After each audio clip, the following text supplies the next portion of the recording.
انشاءاللہ تعالی ان کی کتنا خطرناک جادو کیوں نہ ہو اور خطرناک قسم کی کالا علم کیوں نہ ہو، سورہ فاتحہ سے ختم ہو جائیں گے۔ کہ اگر آپ ایک مرتبہ کر کے دیکھو گے تو اللہ اتنی نفع بخشیں گے آپ کو، ہر بیماریوں سے بھی نجات عطا فرماتی ہیں سورہ فاتحہ سے۔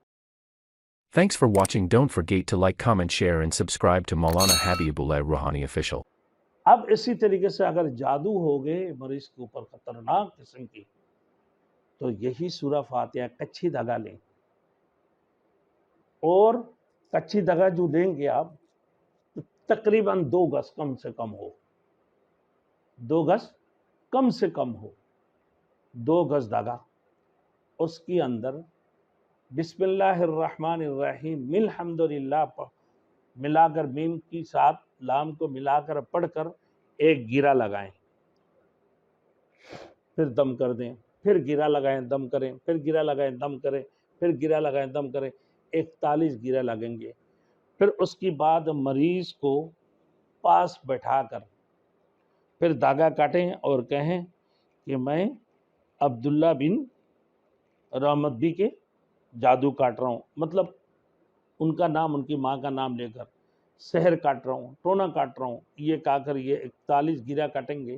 اللہ کی ذات نے چاہے انشاءاللہ تعالی ان کی کتنا خطرناک جادو کیوں نہ ہو اور خطرناک قسم کی کالا علم کیوں نہ ہو، سورہ فاتحہ سے ختم ہو جائیں گے۔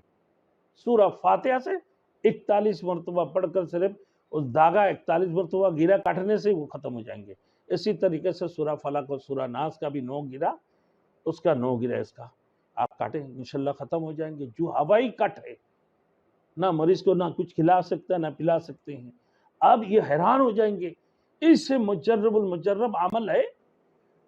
ہمارے بزرگان دین اولیاء کرام رحمہ اللہ فرماتے ہیں یہ ایک کرامات والی جو ہے، قرآن کی ایک معجزہ والی عمل ہے کہ اگر آپ ایک مرتبہ کر کے دیکھو گے تو اللہ اتنی نفع بخشیں گے آپ کو، ہر بیماریوں سے بھی نجات عطا فرماتی ہیں سورہ فاتحہ سے۔